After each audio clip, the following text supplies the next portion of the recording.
শিক্ষা হলো মানুষের মানসিক, নৈতিক ও সামাজিক উন্নতি প্রদান হাতিয়ার।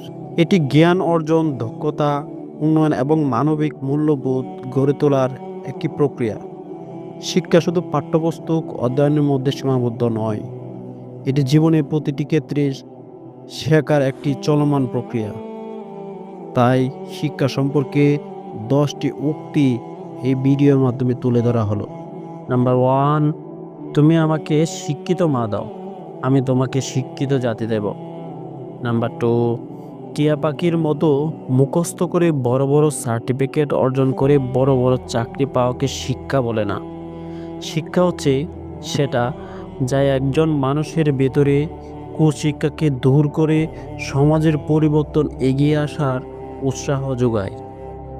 নাম্বার 3, এমনভাবে বাঁচো যেন কাল তুমি মরবে, এমনভাবে শেখো যেন তুমি সর্বদাই বাঁচবে।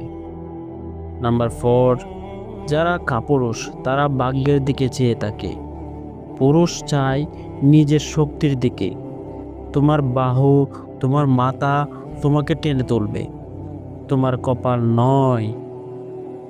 নাম্বার 5, অনুকরণ নয়, অনুসরণ নয়, নিজেকে খুঁজুন, নিজেকে জানুন, নিজের পথে চলুন। নাম্বার 6, একজন ঘুমন্ত মানুষ আরেকজন ঘুমন্ত মানুষকে জাগাতে পারে না। নাম্বার 7, হ্যাঁ এবং না কথা দুটো সবচেয়ে পুরনো এবং সবচেয়ে ছোট, কিন্তু কথা দুটো বলতেই সবচেয়ে বেশি ভাবতে হয়। প্রাপ্তি আর প্রত্যাশার পার্থক্য হলো দুঃখ, তাই নিজের প্রত্যাশাটা একটু কমিয়ে ফেলুন, দেখবেন আপনার দুঃখও কমে গেছে। নাম্বার 9, জ্ঞানীর হাত ধরা যায় কিন্তু বোকার মুখ ধরা যায় না। নাম্বার 10, একজন মহান ব্যক্তির মহত্ব বোঝা যায় ছোট ব্যক্তিদের সাথে তার ব্যবহার দেখে। বই ভালো সঙ্গী, এর সঙ্গে কথা বলা যায়। বই সব উপদেশ দেয় কিন্তু কোনো কাজ করতে বাধ্য করে না।